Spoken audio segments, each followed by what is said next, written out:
오늘 요한복음 5장 19절에서 29절 말씀 하나하나 한 구절씩 읽어가면서 그 의미를 주해하고 저와 여러분들에게 주시는 놀라운 그 교훈들을 아주 깊게 좀 살피겠습니다. 오늘 19절부터 29절 말씀이 저와 여러분들이 저번에 꽤 오래전에 들었던 그 38년 된 병자를 고치고 난 이후에 나타난 강론입니다. 예수님이 38년 된 병자를 고쳤을 때가 안식일이었었어요. 참 눈이 가려워진 자들은 참 별의별 거 가지고 딴지를 걸죠. 예수님이 안식일에 병자를 치유했다는 것 때문에 예수님께 시비를 걸어요.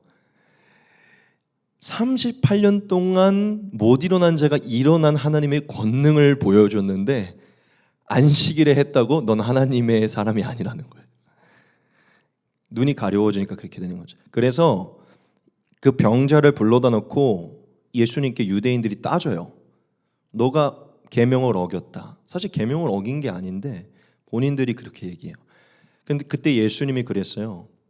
하나님 아버지께서 일하신 거다. 그래서 하나님 아버지께서 원하셔서 내가 이 일을 한 거다. 하나님 아버지 안식일에도 이렇게 고치신다라고 얘기했는데 그들이 그러면 너가 하나님이냐 막 이러면서 하나님과 동등이냐 막 이런 식으로 얘기를 한 거예요. 그래서 그 뒤에 예수님이 얘기를 풀어가셨는데 그게 오늘 본문입니다. 이 배경은 좀 아시고 오늘 한번 좀 보셨으면 좋겠어요. 오늘 정말 한 구절 한 구절을 좀 같이 따라 읽어가며 교훈을 얻을 것이니까요. 여러분 잘 따라오십시오. 그래서 예수님이 그 유대인들에게 이렇게 말씀을 했어요.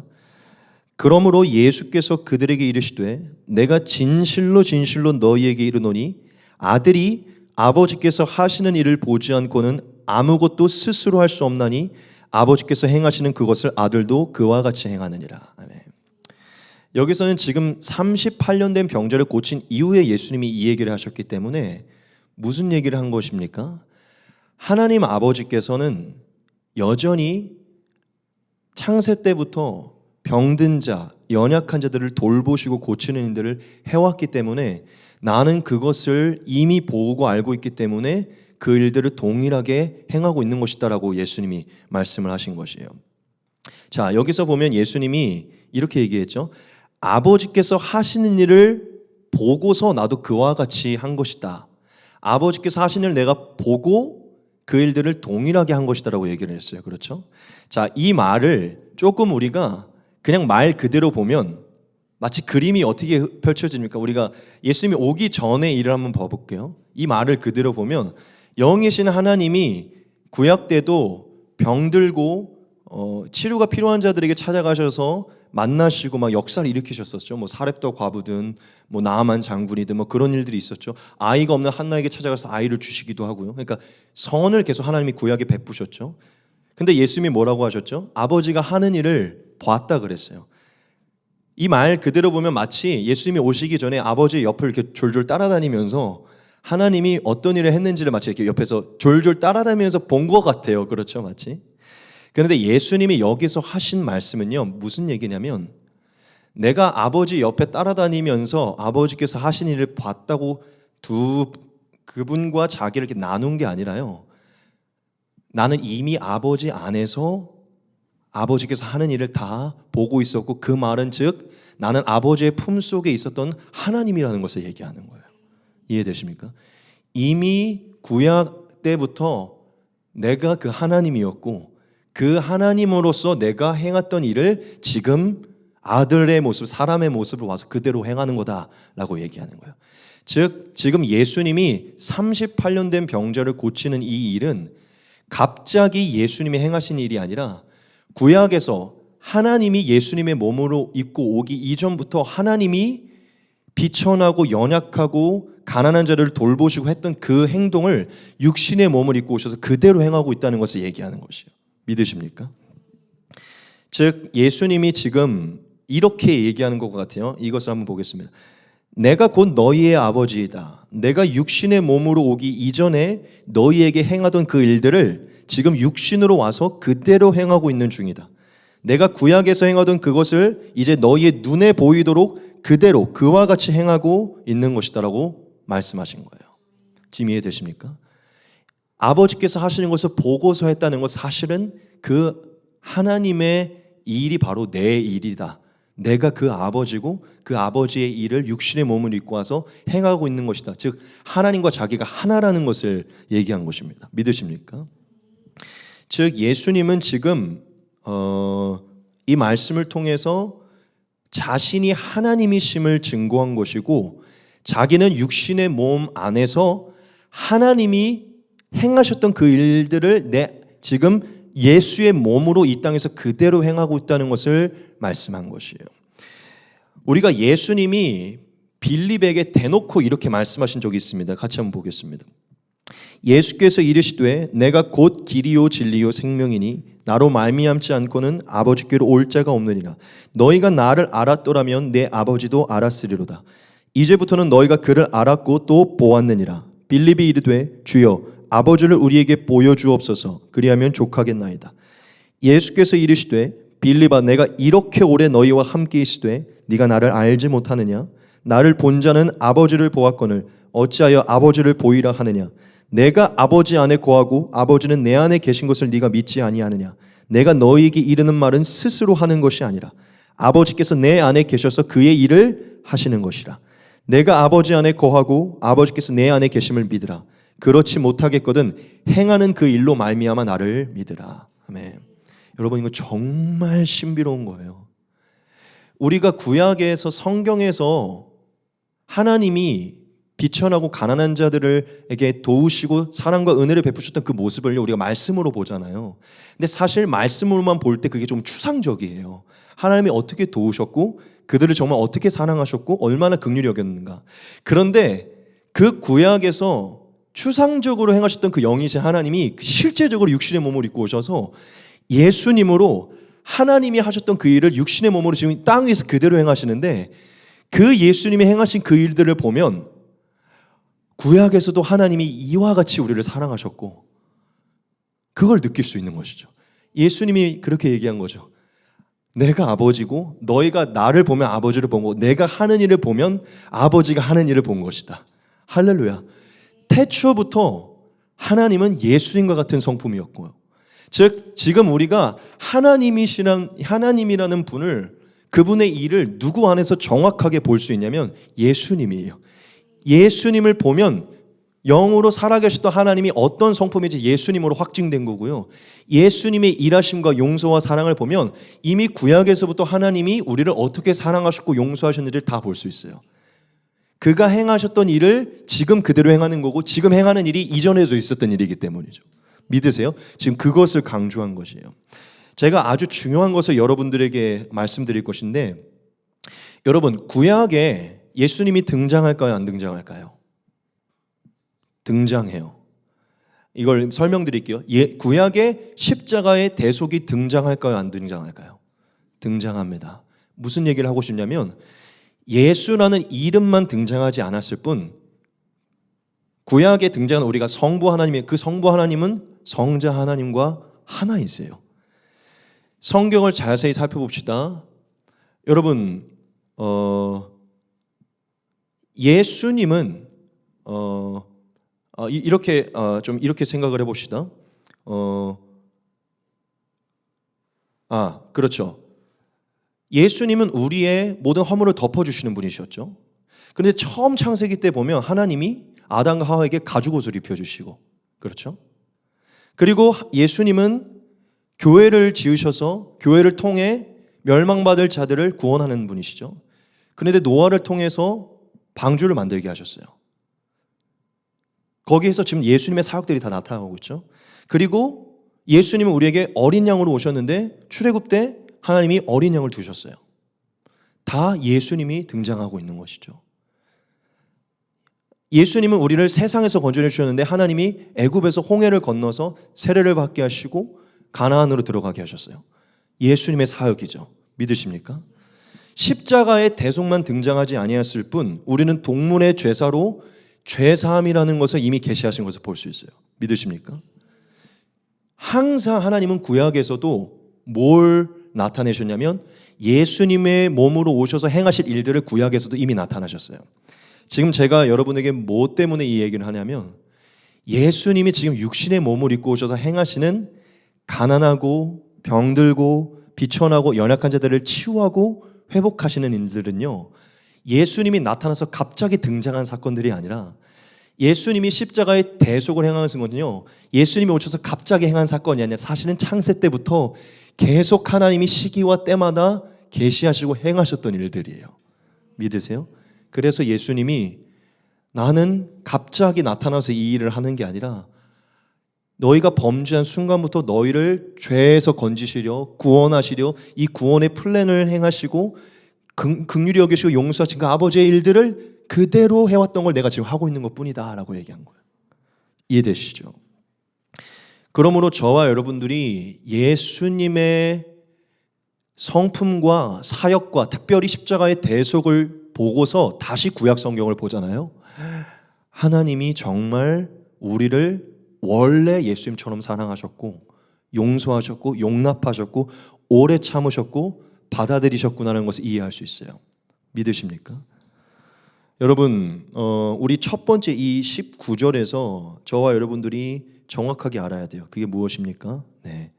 예수님이 지금 행하고 계신 일들은 구약에서 이미 아버지께서 우리를 위해 계속 행하고 계셨던 일이라는 것이죠. 자, 그리고 이제 20절로 넘어가겠습니다. 20절에 예수님이 이렇게 말씀하셨어요. 아버지께서 아들을 사랑하사 자기가 행하는 것을 다 아들에게 보이시고 그보다 더 큰 일을 보이사 너희로 놀랍게 여기게 하시리라. 아멘. 여기서도 조금 비슷한 얘기를 이어가셨죠. 예수님을 너무 사랑하셔서 그분이 행하셨던 일들을 다 보여주셨대요. 옆에서 이렇게 본 게 아니라 원래 하나님 안에서 예수님이 함께 계셨고 그 하나님이 예수님이심을 얘기한 것이죠. 이렇게 표현하신 것이에요. 그런데 아버지께서 행하셨던 그 일들을 예수님이 이 땅에 오셔서 그대로 행하심으로 자신이 하나님인 것을 증명할 뿐만 아니라 사실 다른 것을 통해서 더 놀랍게 증명할 거라고 얘기했어요. 그렇죠? 제가 노란색으로 안 해놨군요. 더 큰 일을 보이실 거라고 했어요. 여러분 한번 퀴즈를 보내볼게요. 이 더 큰 일이 뭘까요? 예수님이 하나님이시고 구약의 그 하나님의 일을 그대로 행하는 분이심을 증명하기 위해 더 큰 일을 보이실 거라 했는데 이 더 큰 일이 뭘까요? 예, 십자가의 죽음 이후에 부활 사건이에요. 예, 즉 죽은 자의 부활이고 예수님의 부활이에요. 예수님이 지금 담대하게 그렇게 얘기한 거예요. 내가 아버지의 일을 행함으로 내가 하나님인 걸 증거하지만 사실 이것으로 너희가 믿지 않을 테니 더 큰 일을 아버지께서 보여주셔서 내가 하나님의 아들이고 참 하나님임을 너희에게 증거하게 할 것이다. 그게 무엇이냐? 부활의 사건입니다. 대놓고 얘기하셨죠. 이 더 큰 일을 통해 너희가 놀라게 될 것이다 라고. 여러분, 예수님은요 이렇게 말씀하신 대로 저와 여러분들에게 뭘 보이셨죠? 부활의 사건을 보여주셨어요.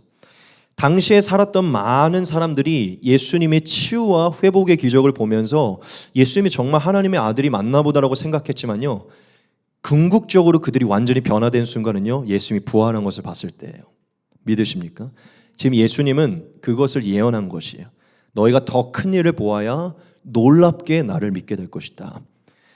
여러분, 이 말씀을 통해 저와 여러분들이 하나를 새겨야 됩니다. 그게 무엇이냐? 이 인류 가운데 제일 큰 일은요 예수님의 부활의 사건이에요. 믿으십니까? 저와 여러분들이 정말 예수님을 놀랍고 경이롭게 믿게 되는 순간은요 예수님의 부활을 목격하고 믿게 되는 순간이에요. 저와 여러분의 삶에 복이 임하고 놀라운 일들이 가득해지고 예수님의 치유와 회복을 경험하는 것 참 중요한 일인데요, 그것 이외에 정말 우리를 예수님께로 온전히 순종하게 만드는 것은요 우리의 인생의 가장 큰 일이 예수님의 부활을 믿게 되는 것이에요. 믿으십니까? 여러분, 예수님이 진실로 사망의 열쇠를 가지고 계시고 사망의 권세를 가지신 그 하나님이심을 믿으셔야 돼요. 그분만이 죽음의 권세를 이기실 수 있는 분이에요. 그걸 믿을 때 우리가 예수님을 경이롭게 여기게 됩니다. 할렐루야. 또한 21절로 넘어가겠습니다. 아버지께서 죽은 자들을 일으켜 살리심같이 아들도 자기가 원하는 자들을 살리느니라. 여러분, 이 말씀 정말 중요합니다. 오늘 이 부분 잘 따라오셔야 돼요. 자, 다시 한번 아버지께서 죽은 자들을 일으켜 살리심 같이 아들도 자기가 원하는 자들을 살리느니라. 아멘. 자, 이 얘기는 아까도 마찬가지로 나는 아버지께서 행하신 일들을 지금 따라하고 있는 거야가 아니라 사실은 예수님은 원래 하나님이셨기 때문에 원래 예수님이 하나님으로서 죽은 자를 살리고 있던 일을 내가 지금 육신으로 와서 그대로 하고 있다고 말씀하신 거예요. 여러분, 여기에는요 정말 중요한 게 있어요. 그게 뭔지 아십니까? 여기서 죽은 자들을 일으켜 살린다는 것에는요 두 가지의 의미가 있어요. 이 두 가지의 의미가 뭐냐면요, 자, 첫 번째, 죽은 자를 살린다는 것은요 하나님과의 관계가 분리돼서 영적으로 죽어있는 자들의 영적인 생명으로, 즉 하나님과의 관계를 회복시키는 살림을 의미합니다. 두 번째 살림은 무엇일까요? 이 영적인 관계를 넘어서 진짜 천국으로 들어가게 하는, 정말 영원한 지옥에서 건지는 살림을 얘기합니다. 여러분, 제가 한번 퀴즈를 던져볼게요. 태초에 하나님께서, 즉 육신으로 오시기 전에 영으로 계셨던 성부 하나님께서 인류 가운데 계속 진행하고 있는 게 있었거든요. 그게 무엇일까요? 그렇죠. 여러분, 오늘 이 말씀으로 정말 놀라운 것을 깨달아야 돼요. 영혼 구원이 예수님이 왔을 때부터 시작된 게 아니에요. 영혼 구원은 태초부터, 아담이 범죄했을 때부터 하나님이 계속 역사 가운데 해오고 있었던 것이에요. 그럼 또 퀴즈.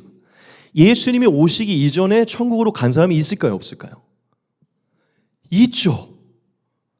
여러분, 아버지께서 죽은 자들을 일으켜 살렸어요. 그것처럼 예수님이 오셔서 그 일을 그대로 행하고 있는 거예요.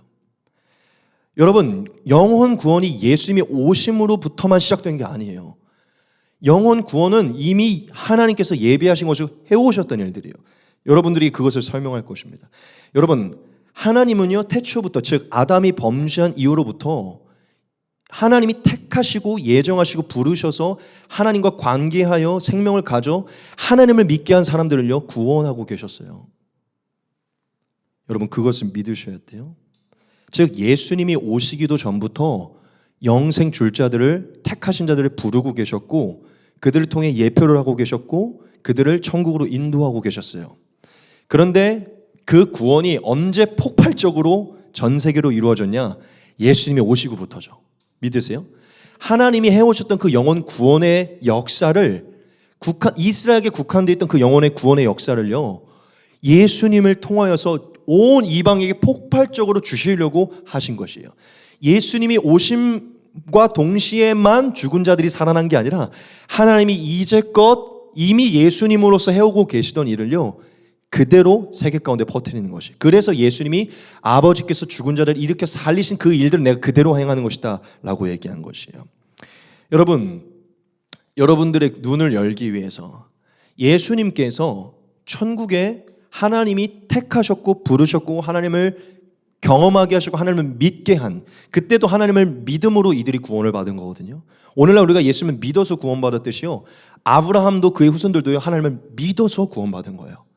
그래서 우리가 신학 공부를 많이 하다 보면요 그들도 사실 결국 예수님을 믿은 것이다라는 것을 알게 되는데 너무 길어지니까요 이 말씀을 통해 이미 예수님이 오시기도 전부터 하나님이 영혼들을 구원하고 있었다는 것을 한번 봅시다. 이 말씀 볼까요? 예수께서 이르시되 너희가 성경도 하나님의 능력도 알지 못함으로 오해함이 아니냐.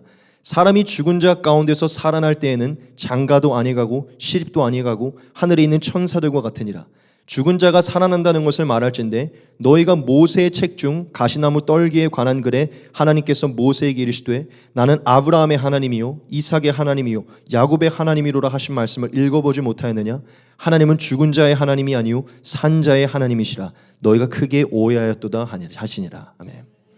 여러분, 아브라함과 이삭과 야곱이 이미 죽은 이후에 모세에게 하나님이 나타났을 때 모세에게 하나님이 말씀하신 것이요 나는 아브라함과 이삭과 야곱의 하나님이다라고 얘기하셨어요. 그 얘기는 곧 하나님의 기준에서 예수님이 오시기도 전에도 하나님은 아브라함과 이삭과 야곱을 천국으로 인도하여 부활시킬 영생을 얻을 자로 이미 택하셨고 데려가셨다는 것을 얘기합니다. 믿으세요? 그래서 예수님이 오시기도 전에도 인물인데 예수님이 그들이 천국에서 만나게 될 것이라고 이렇게 얘기한 적도 있어요. 또 너희에게 이르노니 동서로부터 많은 사람이 이르러 아브라함과 이삭과 야곱과 함께 천국에 앉으려니와 그 나라의 본 자손들은 바깥 어두운 데 쫓겨나 거기서 울며 이를 갈게 되리라. 아멘. 예수님이 오시기 전에 인물인 아브라함과 이삭과 야곱이 어떻게 천국에 가 있게 될까요? 하나님은요, 예수님이 오시기 전부터 영생을 얻을 자들을 불러 모으고 계셨어요. 그 일들을 예수님이 오셔서 모든 이방인 가운데 허락하신 것이에요. 믿으십니까? 여러분, 정말 우리가 눈을 열어서 예수님이 말씀하시는 것을 봐야 돼요. 저와 여러분, 우리가 부인할 수 없는 사실이 무엇이죠? 에녹은요, 죽음을 보지 않고 하늘로, 우리가 알지 못하는 어떤 하늘로 끌려갔어요. 또 한 사람이 있습니다. 엘리야는요, 병거 타고 우리가 알지 못하는 하늘로 끌려갔어요. 이거는 사실이고 이 땅에 일어났던 일이에요. 하나님은 예수님이 오시기 전부터 자신이 택하시고 부르시고 하나님과 관계하게 하시고 성령을 주시고 믿게 하신 자들을 부르고 계십니다. 원래 그러셨어요. 믿으세요? 자, 그러면 이제 여기서 중요한 것이 있죠. 예수님께서 뭐라고 얘기하셨을지 다시 한번 보겠습니다. 아버지께서 죽은 자들을 일으켜 살리신 같이 자기도 자기가 원하는 자들을 살리느니라. 아멘. 자, 그럼 여기서 예수님이 말씀하시는 원하는 자들이 누구를 얘기하는 것일까요? 네. 예수님이 오시기 전부터 이미 영원 전부터 하나님의 생명체에 기록되어 있던 자들이죠. 여러분이에요. 이 말씀이 정말 자부심이 들어와야 돼요. 여러분들이 지금 예수님을 믿었습니까? 예수님이 원하신 자들인 거예요. 이건 정말 위대한 기록입니다. 예수님이 내가 원하는 자들만 살린다는 거예요. 택한 자들, 영원 전부터 예정한 내 자녀들만 살린다는 거예요. 할렐루야. 처음부터 지금 여기 앉아있는 여러분들을 택하셨고 원하고 계셔서 여러분들을 영생으로, 즉 죽어있던 여러분들의 영적인 생명을 회복시키는 살림을 허락하시고요. 둘째, 여러분들을 영원한 사망에서 일으켜 영생에 이르게 하는 일들을 여러분만 원하셔서 지금 하신다는 거예요. 그리고 우리가 알지 못한 또한 예정된 자들을 지금도 예수님이 부르고 계신다는 것이죠. 지금 예수님이 이 말씀을 남기신 거예요. 유대인들 도무지 못 알아듣죠. 이게 대체 무슨 소린가? 아직 그들에게 성령이 임하지도 않았고 이 진리를 보지도 않았으니까. 우리는 지금 이 말씀이 무엇인지를 깨닫고 있는 거예요. 우리 지금 살아났잖아요. 또한 마지막에 살아날 것이잖아요. 할렐루야. 이 말씀이 주인공이라는 것이죠. 22절부터 23절 말씀 보겠습니다. 아버지께서 아무도 심판하지 아니하시고 심판을 다 아들에게 맡기셨으니 이는 죄송합니다. 아버지께서 아무도 심판하지 아니하시고 심판을 다 아들에게 맡기셨으니 이는 모든 사람으로 아버지를 공경하는 것 같이 아들을 공경하게 하려 하심이라. 아들을 공경하지 아니하는 자는 그를 보내신 아버지도 공경하지 아니하느니라. 네. 여러분, 여기서 또한 놀라운 말씀이 있습니다. 일단 이 말씀을 통해 저와 여러분들이 다시 깨달아야 되는 게 무엇입니까? 세상의 종말에 심판이 있다는 것이죠. 예수님은요, 자기 자신과 이 심판을 지금 연관하여서 얘기를 하고 계세요. 여러분, 태초에 하나님이 사람이 범죄하고 나서부터 심판을 예비해 두셨습니다. 믿으십니까? 이 심판에 대해서 영생에 들어갈지 지옥에 들어갈지를 판단하고 심판하실 분은 오직 하나님 한 분밖에는 없어요. 영원한 지옥으로 영원한 영생으로 들어갈 이것을 심판하실 분은요, 오직 이 저주를 내리신 하나님 한 분이십니다. 믿으십니까? 자, 그런데 여기서 예수님이 무슨 얘기를 하시죠? 아주 놀라운 얘기를 해요. 마지막 심판 때 앞에서 영생으로 지옥으로 들어갈 심판의 열쇠를 갖고 있는 것은 그 사망의 저주를 내주셨던 영이신 하나님 한 분, 오직 유일하신 참 하나님 한 분이신데, 오늘 여기서 예수님이 무슨 얘기하시죠? 그 유일하신 하나님이 갖고 있는 심판의 권한을 하나님이 자기에게 위임하셨다는 거예요. 지금 이해되세요? 자, 그러면 또 퀴즈. 이게 예수님이 옆에 졸졸 따라다니고 계시다가 이 땅에 오셨고요. 대조되는 어떤 하나님께 이것을 위임받은 것일까요? 사실 말씀은 그렇게 보이지만 여러분 계속해서 예수님을 하나님으로 보셔야 돼요. 예수님은 원래 하나님이셨어요. 태초에 아담에게 너는 흙으로 돌아갈 것이다. 에덴에서 쫓아낸 분이 누구시냐면 예수님이에요. 원래 하나님 안에 예수님은 살아계셨어요. 그러면 심판의 권세를 갖고 있던 원래 영이신 하나님이 육신으로 오신 거기 때문에 사실 위임된 게 아니라 원래 예수님이 처음부터 알파와 오메가셨고 처음부터 살아계셨고 처음부터 사망의 열쇠를 갖고 있던 분은 예수님이셨어요. 이때에 이 세상에 나타나셔서 내가 원래 참 심판자고 판단자고 구원자고 너희를 영생이나 영벌로 심판할 자임을 공개하신 것이에요. 믿으십니까? 여러분, 이건 정말 중요한 얘기예요. 아버지께서 아무도 심판하지 않은 심판을 아들에게 맡기셨다는 거예요. 그것은 원래 예수 그리스도를 통해 심판할 것을 예비하셨다는 것이죠. 자, 이것이 왜 말이 되냐면요, 여러분. 하나님이 영원 전부터 우리가 범죄할 것을 아시고 영원 전부터 예수님의 구원을 예비하셨죠. 자, 그렇다는 것은 결과적으로 뭘 얘기하냐면 영원 전부터 예수님을 예비했다는 것은요, 영원 전부터 심판자를 예수님으로 예비했다는 것을 얘기해요. 지금 이해되십니까? 즉 원래부터 산자와 죽은 자를 심판하실 분은 원래 하나님이신 영원히 살아계셨던 예수님이에요. 우리가 왜 지금 예수님을 믿냐면 그분이 마지막 날 우리와 대면할 것이기 때문이에요. 저 여러분, 정말 2000년 전에 오셔서 성경에 기록된 그 인물을 우리가 마지막 날에 대면하게 될 것이에요. 우리가 사도신경 할 때 맨날 주문 외우듯이 외우죠. 산자와 죽은 자를 심판하러 오실 것이다. 예수님 다시 오시면 그분이 원래 사망의 권세를 가진 하나님이셨기 때문에 심판을 하기 시작하실 것이에요. 믿으십니까? 자, 그러면 여기서 이제 저와 여러분들이 정말 중요하게 여겨야 되는 게 있는데, 두 번째요. 예수님이 자기가 원래 심판자였고 이 심판을 할 사람으로 이 권한을 받았다는 것을 말씀하시면서 다음번에 곧바로 그 얘기를 하시면서 무슨 얘기를 하시죠? 너희가 아버지를 공경하는 것 같이 나를 공경해야 된다는 것이에요. 놀랍지 않으십니까? 공경이라는 것은 부모에게 행하는 것이잖아요. 지금 예수님이 무슨 얘기 하시죠? 너희가 하나님을 아버지로 섬기고 공경했던 것 같이 예수인 나를 공경해야 된다, 이 얘기예요. 하나님 아버지께 행하셨던 것을 나한테 해야 된다. 그 얘기는 곧 내가 하나님 아버지라는 것이죠. 지금 이해되십니까? 여러분, 제가 오늘 지금 23절에서 여러분들에게 정말 중요한 것을 말씀드릴 것인데, 그게 무엇이냐면, 여러분, 하나님 아버지를 공경하는 그 믿음을요, 우리가 예수님께 드려야 돼요. 예수님이 하나님이시기 때문이에요. 많은 사람들이 하나님은 누구시고 예수님은 누구시지? 헷갈려 하거든요. 여러분, 제가 오늘 이 말씀으로 재정립을 해드릴게요.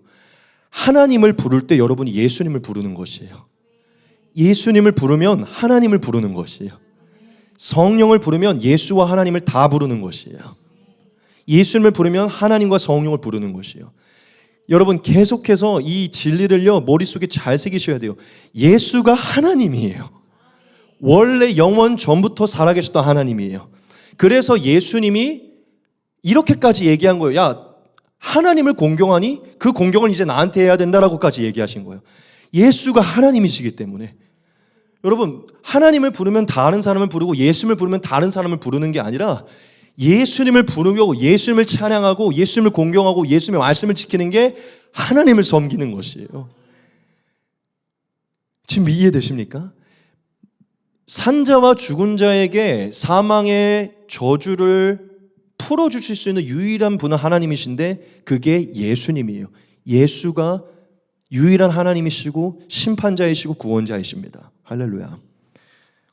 여러분, 많은 사람들이 하나님을 부르는 것, 하나님을 섬기고 예수님을 섬기고 뭔가 이걸 다른 것으로 생각하는데요. 예수님이 하나님이세요. 여러분, 예수님을 공경하셔야 돼요. 여기서 이렇게까지 얘기하잖아요. 아들을 공경하지 아니하는 자는 그를 보내신 아버지를 공경하지 않는 것과 같다. 그 얘기는 곧 내가 아버지니 내가 하나님이니 나를 공경해야 너희가 하나님을 믿는 것 같다는 것이에요. 여러분, 기독교인들 중에 예수님에 대해 잘 알지 못하고 예수님을 어떻게 섬겨야 되는지를 모르고 그냥 구약에 나타난 하나님만을 섬기는 사람들이 있어요. 잘못된 믿음입니다. 지금 이때에는요, 하나님이 예수로 자기를 계시하신 거예요. 예수를 똑바로 아셔야 되고, 예수를 믿으셔야 되고, 예수의 말씀을 지키셔야 돼요. 우리가 추상적으로 알던 하나님이 확실하게 나타나신 게 예수예요. 볼 수 있고 들을 수 있고 확실한 진리로 나타나신 하나님이 예수예요. 다른 분이 아닙니다. 지금 이해되셨어요? 제가 지금 뭘 강조하는지 이해되셨어요? 여러분 헷갈리지 마세요. 예수님을 부르는 게 하나님을 부르는 것이에요. 여러분 오늘부터 예수님의 존재를 단순히 하나님과의 연합을 위해서 잠깐 오셔서 대속제물로 살다 가신 분으로 인식하시면 안 돼요. 지금 제가 뭘 지적하는지 아시겠어요? 하나님이라는 분을 묻기 위해 잠깐 오셔서 죽어주신 분이 아니라 이 분이 하나님이시라고요. 이해되세요? 지금 살아계세요. 통치하고 계신다고요. 예수님이 성령을 지금 부으시고 계신 거예요. 마지막 날에 우리가 만날 하나님이 육신으로 살아계신 예수님이에요. 예수님께 기도하시고 그게 곧 하나님께 기도하는 것이에요.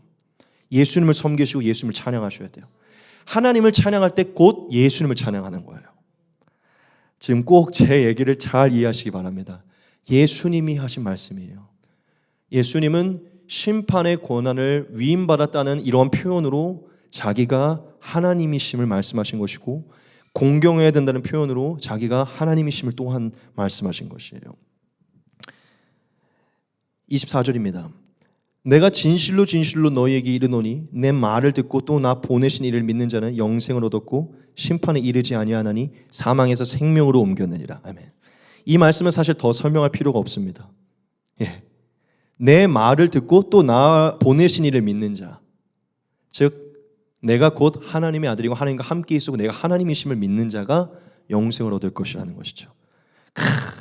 심판에 이르지 아니하리라. 사망에서 생명이 옮겼느니라. 여러분 왜 예수님이 반드시 심판자로 서야 되고요, 예수님을 믿어야만 사망에서 건진받는지 아십니까? 자, 아주 재미있게 이거 풀어드릴게요. 아주 중요한 진리를 제가 재미있게 풀어드릴게요. 예수님이 왜 반드시 심판자로 서야 되냐면요, 예수님이 오셔서 십자가의 대속을 이루어주셨죠. 즉 심판에서 대속받을 자들을 위해 십자가를 지셔주셨죠. 자, 그리고 나서 예수님이 승천하신 이후에 예수의 영, 즉 성령을 부어주셔서 그 성령으로 뭐라고 얘기했죠? 그 성령으로 내가 너희 안에 거할 거고 너희가 내 안에 거할 거다. 그 말은 곧 성령은 예수의 영이기 때문에 예수님과 저와 여러분들이 뭐가 됐냐면 예수님의 표현으로 관계가 생긴 거고 상관이 생긴 거예요. 신랑과 신부의 관계. 예수님이 우리를 아시게 된 거고 우리가 예수님을 알게 된 거예요. 믿으세요? 예수님이 만약에 심판자로 서 있지 않다면, 즉 자 이제 마지막 심판대로 돌아갑시다. 우리가 이제 다 죽어서 마지막 심판대 앞에 섰어요. 우리는 사실 영생에 들어갈 수 없는 모든 믿지 않는 자들과 사실 똑같이 지독한 죄인이지만 예수님이 이렇게 얘기하시겠죠. 아, 나는 얘랑 알고 있어. 얘도 똑같은 죄인이었지만 나는 얘를 알고 있어. 내가 얘를 위해 대속했고 내가 얘 이름을 알고 얘도 나를 알고 있어. 여러분들이 예수님의 대속을 믿었고 예수님 안에 거하려고 하셨고 예수님의 이름을 불었고 예수님과 상관 있게 이 세상에서 살았기 때문에요, 마지막 심판대 앞에서 여러분들이 알고 있던 예수님이어야, 여러분이 교제했던 예수님이어야 그 예수님이 우리를 알아보십니다. 지금 제가 중요한 것을 얘기한 거예요. 하나님이 예수님이시기 때문에 예수님은 저와 여러분과 교제하시는 것이고, 마지막에 예수님이 우리를 대속하시고 예수님이 우리를 알리시기 때문에 예수님이 심판대 앞에서 우리를 의롭다 하시고 거룩하게 하실 것이기 때문에 예수님이 반드시 심판자로 서셔야 돼요. 그래서 여러분들이 예수님을 믿을 때 예수님과의 관계가 생겨 마지막 심판대 앞에서 하이패스를 할 수 있기 때문에 예수님을 믿어야 사망에서 옮겨지는 것입니다. 제가 왜 이걸 계속 강조하냐면요, 예수님이라는 분을 알지 않고 예수님이라는 분을 잘 교제하지 않고 하나님만을 믿는 크리스천들이 있기 때문이에요. 이거는 지금 뭔가가 잘못된 거예요. 그 하나님이요, 여러분 이 마지막 때 마지막 날에 예수로 자기를 계시하신 거예요. 그래서 바울이 얘기합니다. 예수의 얼굴을 볼 때 하나님의 얼굴을 보는 것이다. 예수는 하나님의 형상이고 근본이시다. 예수를 봐야 하나님을 이해할 수 있고 예수를 봐야 하나님을 정확히 깨달을 수 있다는 거예요. 여러분 제 말을 꼭 이해하시기 바랍니다. 이거 계속 지속할 수 없기 때문에 꼭 여러분 이해하세요. 여러분 예수님을 믿어야 그분과 관계가 있어야 사망에서 생명으로 옮겨집니다. 25절을 같이 보겠습니다. 진실로 진실로 너희에게 이르노니 죽은 자들이 하나님의 아들의 음성을 들을 때가 오나니 곧 이때라. 듣는 자는 살아나리라. 아멘. 이 말은요 아까 죽은 자를 살린다는 그 말을 조금 더 자세하게 풀어놓으신 것이에요. 여기서 보면 예수님께서 이 얘기하셨죠. 죽은 자들이 하나님의 아들의 음성을 들을 때가 오는데 그게 곧 이때라라고 얘기하셨어요. 이때가 언제일까요? 뭘 얘기하신 걸까요? 예수님이 이 땅에 오심부터, 즉 예수님의 초림부터 예수님이 복음을 전파하여 그 복음이 전파되고 있는 지금 이 시대를 얘기하는 거예요. 지금 이해되십니까? 즉 복음의 때, 은혜의 때, 구원의 때를 얘기하는 거예요. 지금도요 복음의 때고 은혜의 때고 구원의 때예요. 죽은 자들이 하나님의 음성을 들으면 살아낸다는 그때가 지금이에요. 지금 2000년이 지났지만 여전히 지금이 이때예요. 예수님이 오심부터 예수님의 복음이 전파되는 그 순간부터요 영적으로 죽었던 자들이요 복음을 듣고 영적으로 살아나고 있어요. 중생하고 있고 거듭나고 있어요. 저와 여러분 지금 복음을 들어서 영이 회복되고 하나님과 관계가 회복됐어요. 지금 이때에 속하 있는 자들, 할렐루야. 이 말씀의 주인공이 저와 여러분들이라는 것이죠. 예수님은 2000년 전에 내 음성을 듣고 살아날 저와 여러분들을 위해 이 말씀을 기록한 것이에요. 여러분 오늘날도 예수님의 복음이 전파되고 있고요. 예수님의 복음이 전파되어 듣는 자들은요. 지금도 저 선교지에서도요. 회개하여 성령을 받아 하나님과 관계가 생겨 영적인 중생이 일어나는 죽은 영혼이 영적으로 다시 거듭나게 되는 역사가 일어나고 있습니다. 여기서 말하는 죽은 자들이 살아난다는 것은요. 마지막 육신의 부활과 그 죽음을 얘기하는 게 아니라 영적인 회복을 얘기하는 것이에요. 여러분 우리가 여기서 정말 중요한 것을 알아야 됩니다. 그게 무엇인지 아십니까? 영적인 생명이 살아나는 것은요. 듣는 것과 관련이 있다는 것이에요. 예수님의 음성을 들어야만 죽은 영이 살아난다는 것이에요. 그러므로 저와 여러분 반드시 예수님의 음성을 듣는 것을 가까이 해야 되는데 예수님의 음성을 들어 죽어있는 영을 살리게 하기 위해 가장 먼저 해야 될 것이 무엇일까요? 가장 첫째로 예수의 직접적인 음성인 말씀을 계속 보셔야죠. 말씀을 복음서를 가까이 할 때 여러분의 영이 살아나고 진리가 샘솟습니다. 많은 사람들 복음서를 가까이 하지 않는 사람들의 특징이 뭔지 아세요? 영적으로 죽어있고 세속적인 기복신앙을 가지게 됩니다.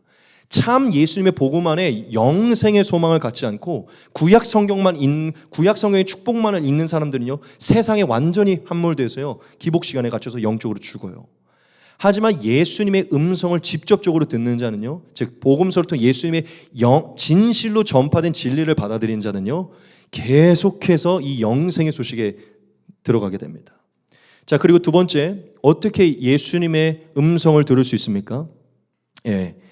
여러분 이건 정말 좀 날카로운 부분인데 예수님의 영에 감동된 자의 설교를 들으셔야 돼요. 여러분 이거를 우리가 원리로 보면요, 특별히 목회자들의 원리로 보면요, 목회자들이 이 자리에 서 있는 이유는요 예수의 영에 감화돼서 예수님의 말씀을 대언하는 것이에요. 믿으십니까? 그래서 여러분들이 이 말에 순종해 주시는 것이죠. 제 얘기가 아니라 예수님의 말씀이기 때문에. 여러분 정말 예수님의 영에 감동되어 예수님의 영으로서 설교하는 자의 설교를 많이 들으셔야 됩니다. 그때 사람의 아니라 예수님의 음성을 듣는 것이고 살아나게 돼요. 즉 분별하여 설교를 들으셔야 돼요. 살리는 설교를 들으셔야 돼요. 로마서 10장 17절 말씀 한번 같이 읽겠습니다. 같이 읽겠습니다. 시작. 그러므로 믿음은 들음에서 나며 들음은 그리스도의 말씀으로 말미암느니라. 아멘. 여러분 죽은 자들이 하나님의 음성을 들을 때가 오고요 살아날 때가 와요. 이때예요. 지금 여러분들이 예수님의 음성을 들어야 사는 것입니다. 살리기 위해 지금 복음이 전파되고 있고 여전히 예수님의 영에 감동되어 예수님이 보내는 곳에 가는 선교사들이 죽어있는 자들에게 복음을 전하고 있어요. 듣는 자들은 지금도 일본이든 중국이든 살아나고 있습니다. 할렐루야. 할렐루야. 우리 26절 27절 같이 보겠습니다. 조금 지루해도 여러분 힘내시기 바랍니다. 아버지께서 자기 속에 생명이 있음같이 아들에게도 생명을 주어 그 속에 있게 하셨고 또 인자됨으로 말미암아 심판하는 권한을 주셨느니라. 아멘.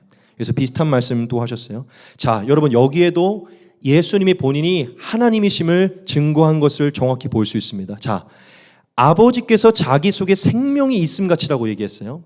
이 말이 무슨 얘기냐면 하나님이 생명의 근원이시고 영원한 생명을 좌지우지할 수 있는 생명의 근본이시라는 얘기한 거예요. 예수님이 그걸 인정했어요. 하나님이. 그런데 자, 여기서 있음같이 아들에게도 생명을 주어 그 속에 있게 하셨대요. 그 생명을 위임받은 거예요. 예수가 원래 그 영원한 생명의 근본이신 거예요.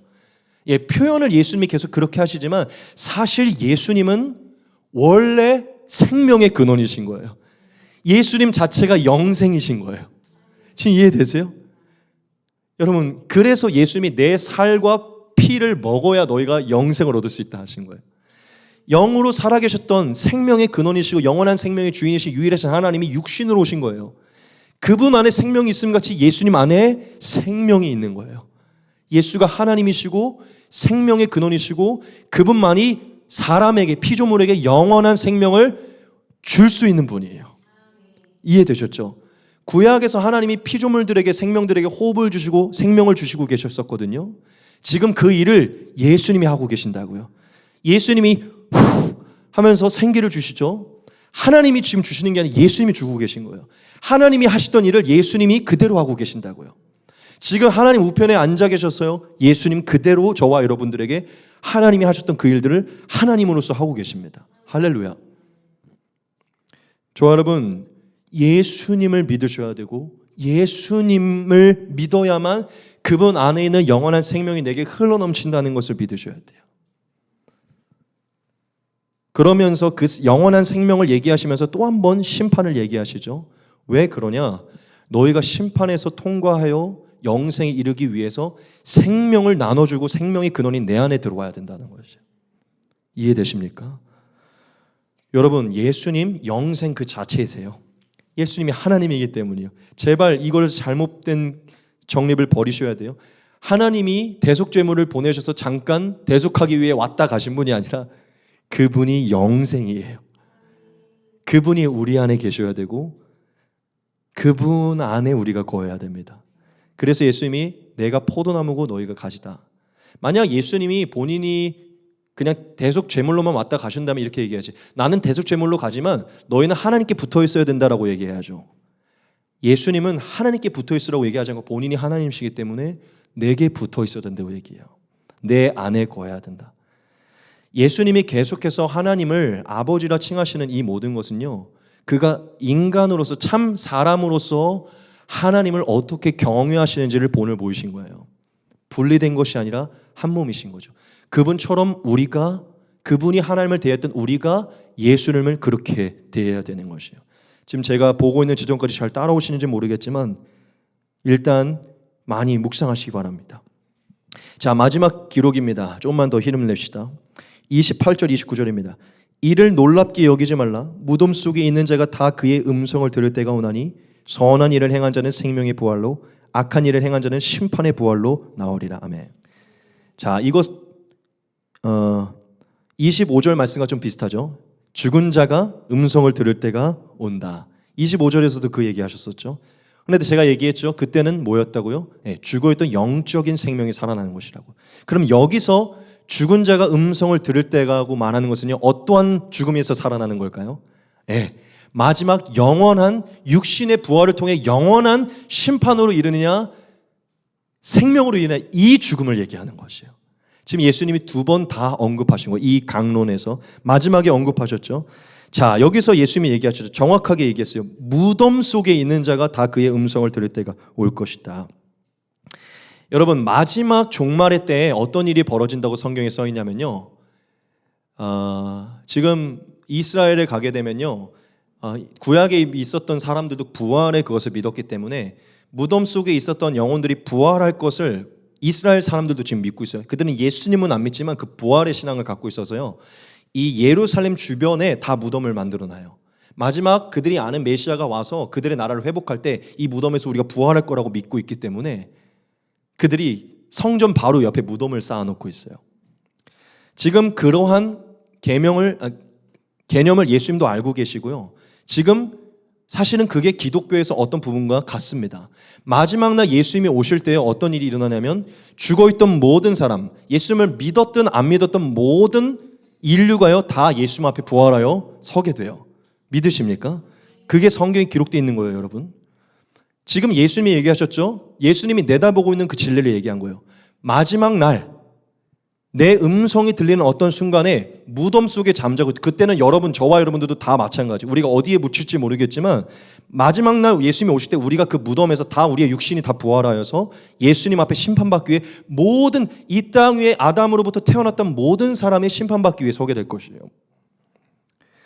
여러분, 예수님이 마지막 날에 다시 오실 때 이 일이 일어날 것인데, 여기서 근데 이렇게 얘기하셨죠? 무덤 속에서 내 음성을 듣는 날이 올 것이다. 제가 이것을 말씀을 오늘 묵상하면서 생각을 해봤어요.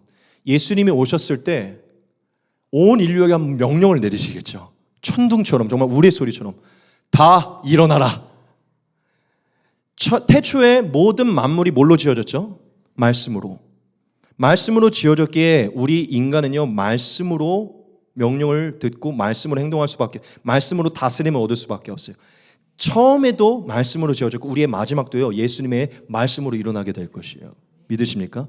예수님이 분명히 다시 오셔서 우리가 무덤 속에 우리의 육체가 일어날 만큼 확실한 명령으로 얘기하시고, 다 일어나라. 한 명도 빠짐없이 내 앞에 서라라고 확실하게 말씀하실 거예요. 그때 저와 여러분, 예수님을 믿은 사람들과 믿지 않은 사람 모든 인류가요, 무덤 속에서 일어나 예수님 앞에 육신으로 부활해 서게 될 것입니다. 그런데 지금 그때는요, 지금 이때는 아니에요. 여기서 그때가 올 것이라 하셨죠? 그때는요, 마지막 종말의 때입니다. 마지막 종말의 때를 내다보시며 예수님이 이 설교를 해주신 거예요. 우리에게 가르치시고 계신 것이죠. 그런데 마지막 때에 그 일이 일어날 것을 말씀하시며 무슨 얘기를 하시죠? 예수님이 오셔서 모든 이들을 부활시켜서 예수님 앞에 세우실 때 딱 두 부류의 사람으로 나눠질 것이래요. 생명의 부활의 육체로 살아난 자들과 예수님을 믿지 않아 심판의 부활로 심판으로 가기 위해 부활된 자들이라는 것이에요. 이게 진리예요, 여러분. 마지막 날 저와 여러분들에게 직면하게 될 일이라는 것이죠. 이런 걸 혹시 믿고 계십니까? 알고 계세요? 이런 걸 알아야 계속해서 여러분 마지막 때를 고대하게 돼요. 여러분, 저와 여러분들이 예수님을 믿는다고 고백하지만 악한 일을 하면서 살면요, 마지막에 다 일어나라고 말했을 때 심판의 부활로 서게 될 것이에요. 우리가 정말 예수님을 믿는다면 선한 일을 행해야 돼요. 예수님처럼. 믿으십니까? 예수님이 이 얘기를요, 마태복음 25장에서 굉장히 디테일하게 얘기한 적이 있어요. 이 말씀 좀 길지만 같이 보겠습니다. 인자가 자기 영광으로 모든 천사와 함께 올 때 자기 영광의 보좌에 앉으리니 모든 민족을 그 앞에 모으고 각각 구분하기를 목자가 양과 염소를 구분하는 것 같이 하여 양은 그 오른편에 염소는 왼편에 두리라. 그때 임금이 그 오른편에 있는 자들에게 이르시되 내 아버지께 복받을 자들이여 나와 창세로부터 너희를 위하여 예비된 나라를 상속받으라. 내가 줄일 때에 너희가 먹을 것을 주었고 목마를 때에 마시게 하였고 나그네 되었을 때에 영접하였고 헐벗었을 때에 옷을 입혔고 병들었을 때에 돌보았고 옥에 갇혔을 때에 와서 보았느니라. 이에 의인들이 대답하여 이르되 주여 우리가 어느 때에 주께서 줄이신 것을 보고 음식을 대접하였으며 목마르신 것을 보고 마시게 하였나이까. 어느 때에 나그네 되신 것을 보고 영접하였으며 헐벗으신 것을 보고 옷 입혔나이까. 어느 때에 병드신 것이나 옥에 갇힌 것을 보고 가서 배웠나이까 하리니 임금이 대답하여 이르시되 내가 진실로 너희에게 이르노니 너희가 여기 내 형제 중에 지극히 작은 자 하나에게 한 것이 곧 내게 한 것이니라 하시고 또 왼편에 있는 자들에게 이르시되 저주를 받은 자들아 나를 떠나 마귀와 그 사자들을 위해 예비된 영원한 불에 들어가라.